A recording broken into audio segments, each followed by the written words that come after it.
धनंजय मुंडे यांना पुन्हा एकदा मंत्रिमंडळात संधी मिळणार आहे। कारण धनंजय मुंडे यांच्यावर जे आरोप झाले होते त्या आरोपाला कुठंतरी क्लीन चिट मिळाली आहे। म्हणून पुन्हा एकदा महाराष्ट्रामध्ये धनंजय मुंडे की जे कृषी मंत्री होते त्यांचं नाव परत एकदा चर्चेत आलं आहे। तर मित्रांनो, हे अचानक धनंजय मुंडे यांचं नाव मंत्रिमंडळात सामील होण्यासाठी महाराष्ट्रात चर्चा सुरू आहे। ती अचानक अशी चर्चा का सुरू झाली आहे आपण या व्हिडिओमध्ये बघणार आहोत। मित्रांनो, हा व्हिडिओ पूर्ण बघा। मी ॲडव्होकेट बापूसाहेब जाधव मुंबई 24 तास या चॅनलमध्ये आपले सहर्ष स्वागत करीत आहे। मित्रांनो, गेल्या 7-8 महिन्यापूर्वी संतोष देशमुख यांची हत्या झाली आणि या हत्येमध्ये धनंजय मुंडे यांचे निकटवर्तीय वाल्मिक कराड यांचं नाव त्या हत्येमध्ये आलं आणि पर्यायाने धनंजय मुंडे यांचं पण नाव चर्चेला गेलं। कारण धनंजय मुंडे यांचे खंदे समर्थक म्हणून वाल्मिक कराड यांच्याकडे बघितलं जायचं आणि त्यांचे PA म्हणून काम करत होते, म्हणून त्यांचं नाव चर्चेत आलं। पुढं महाराष्ट्राचे कृषी मंत्री म्हणून धनंजय मुंडे हे काम पाहत होते आणि याच कृषी कार्यालयामध्ये भरमसाठ घोटाळा झाला। शेतकऱ्यांचे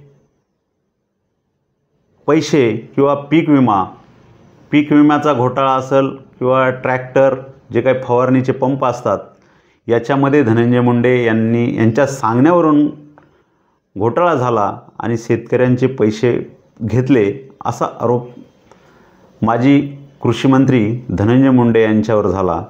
आणि हे वातावरण एवढं महाराष्ट्रामध्ये पेटलं गेलं किंवा चर्चेला गेलं आणि याच चर्चेमधून किंवा याच जे काही वातावरण इलेक्ट्रिक मीडिया असेल, काही प्रसारमाध्यमे असतील, प्रिंट मीडिया असेल आणि जे फेसबुक, इंस्टाग्राम,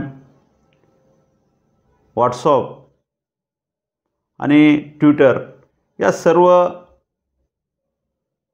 जे काही प्रसिद्धीचे माध्यम आहेत याच्यावर सर्व करून टीका झाली आणि धनंजय मुंडे हे राजीनामा देत नव्हते। परंतु सृष्टीच्या दबावाने आणि लोकांचा जनरेठा यांच्या दबावाने धनंजय मुंडे यांना राजीनामा देण्यास भाग पडला आणि त्यांनी राजीनामा दिला आणि महाराष्ट्राचे राष्ट्रवादी काँग्रेसचे सर्वासर्वे अजितदादा पवार आणि महाराष्ट्राचे मुख्यमंत्री देवेंद्र फडणवीस यांनी हा राजीनामा देत असताना किंवा हा राजीनामा घेत असताना कुठंतरी धनंजय मुंडे यांना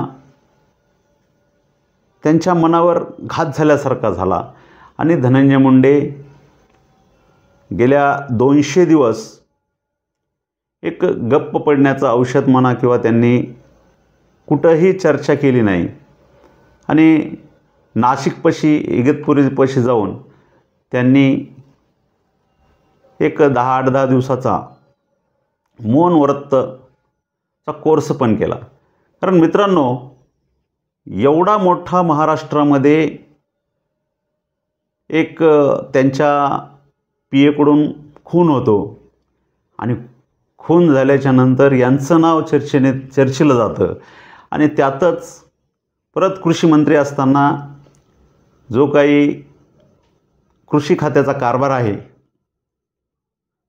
आणि पीक विमा आहे, या पीक विम्यामध्ये घोटाळा झाला आणि घोटाळा झाल्याच्या नंतर महाराष्ट्रामध्ये टीकेची झोड उठली। याच टीकेवरून त्यांना कुठंतरी मनाला लावून घेतलं आणि मनाला लावून घेतल्याच्या नंतर मध्ये आजारही पडले आणि आजारी पडल्याच्या नंतर त्यांना एक आजार झाला आणि ते बोलण्यास त्यांना थोडा त्रास होऊ लागला।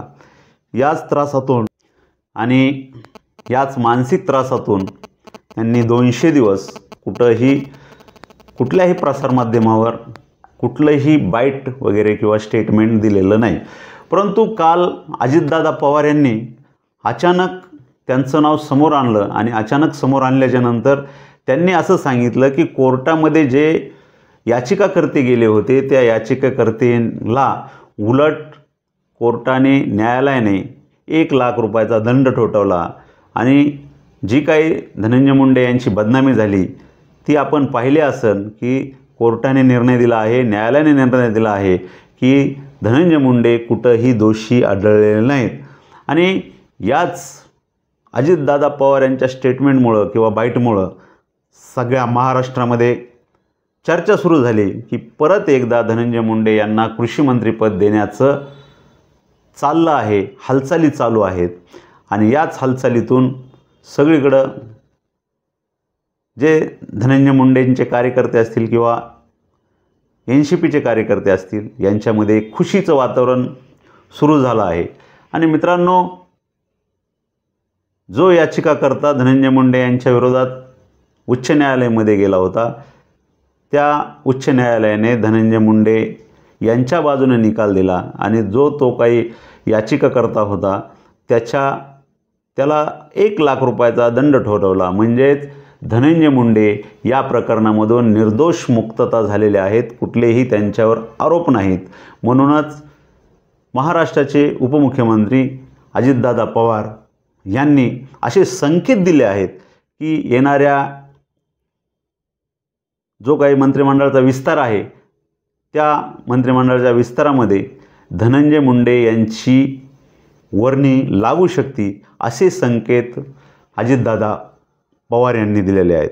तर मित्रांनो, अजितदादा पवार खरंच धनंजय मुंडे यांना मंत्रिमंडळात घेतात का आणि मंत्रिमंडळात घेतल्याच्यानंतर महाराष्ट्राचं राजकारण तापतंय का आणि पक्षांतर्गतच काही कुरबुरी सुरू होतात का किंवा पक्षांतर्गतच काही धनंजय मुंडे यांना विरोध होतो का हे येणाऱ्या काळामध्ये आपण बघूया.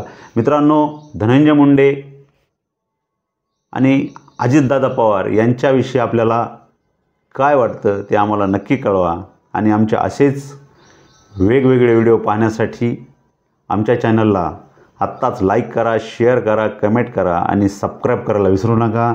जय हिंद, जय महाराष्ट्र, जय शिवराय.